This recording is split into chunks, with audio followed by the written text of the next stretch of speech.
એક મહત્વના મુદ્દે આપ સૌનું પત્રકાર પરિષદમાં સ્વાગત છે। મારી જોડે ગુજરાત પ્રદેશ કોંગ્રેસ સમિતિના મીડિયા પેનલિસ્ટ અને ધુમાદાર પ્રવક્તા એવા મુકેશભાઈ પંચાલ પણ આ પ્રેસ કોન્ફરન્સમાં ઉપસ્થિત છે।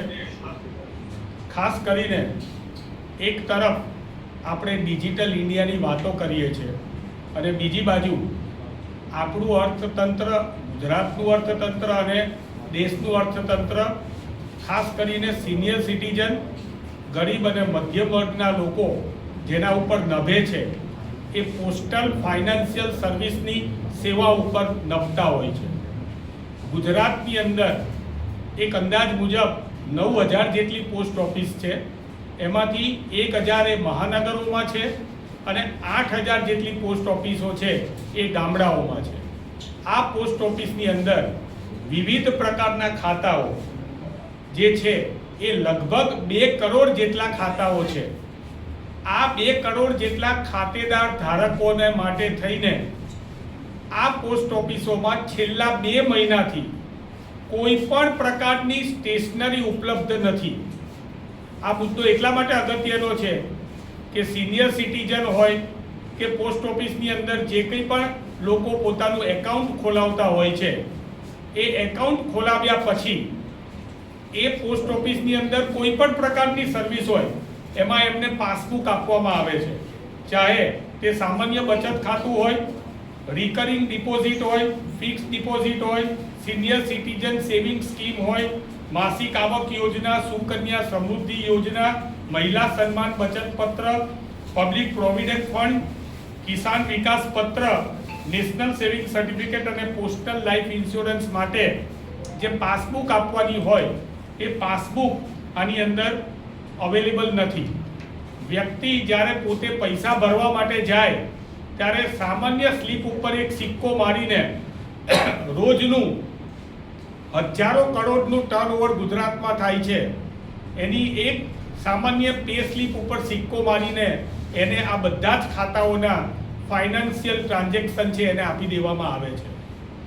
ભવિષ્યમાં આ પાસબુક ના હોવાથી અને આ ડિજિટલ પ્રિન્ટિંગ ના થવાથી સર્વર બંધ પણ હોય છે, સ્ટેશનરી ના હોવાથી કરોડો લાખો રૂપિયાનો ગોટાળો પણ થવાની જ્યારે સંભાવના છે।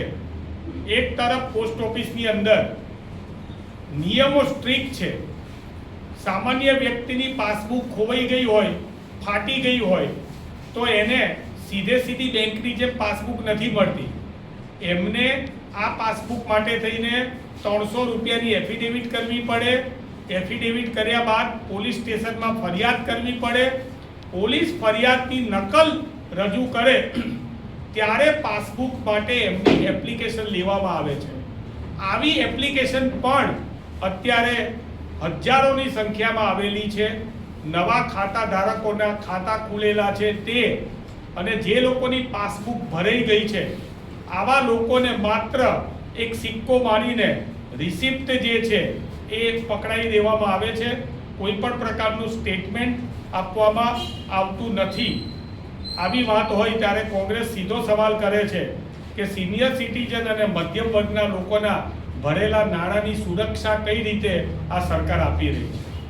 એમણે ભરેલા નાણાં છે એમની સાબિતી શું છે? પેન્શનરો અને વડીલોની પોતાની આર્થિક સુરક્ષા માટે બેંકોના જોખમ હોય એના માટે થઈને પોસ્ટ ઉપર ભરોસો કરે છે। ગરીબ ખેડૂતો પોતાના રૂપિયાની બચત છે MIS દ્વારા પોસ્ટ ઉપર કરે છે અને એમને આ પૈસા ભરેલાનો કોઈ આધાર પુરાવો એક સામાન્ય પેઇન સ્લીપ સિવાય આપવામાં આવતો નથી। કોંગ્રેસ માગણી કરે છે સરકાર સમક્ષ કે આના ઉપર સત્વરે પગલાં લે। વિચાર કરો કે 2 કરોડ ખાતે ધારકો માટે જો પાસબુક ઉપલબ્ધ ના હોય અને આવી પાસબુક ઉપલબ્ધ ના હોવાના કારણે ભવિષ્યમાં કોઈ પણ પ્રકારના ફાઇનાન્શિયલ ફ્રોડ થશે તો એની જવાબદારી સીધી એ સરકારશ્રીની રહેશે। માટે ગુજરાતના 2 કરોડ ખાતેદાર ધારકો એ સરકારશ્રી સમક્ષ માગણી કરે છે કે સત્વરે પાસબુકની વ્યવસ્થા અને પોસ્ટ ઓફિસની અંદર સ્ટેશનરીની વ્યવસ્થા ઉપલબ્ધ કરાવવામાં આવે અને આ જો નહીં કરાવવામાં આવે તો એનો જે કંઈ પણ ખામિયાજો ભોગવવાનો આવશે, જે કંઈ પણ ફાઇનાન્શિયલ નુકસાની થશે અથવા તો ફાઇનાન્શિયલ ફ્રોડ થશે એની જવાબદારી સરકારશ્રીની રહેશે।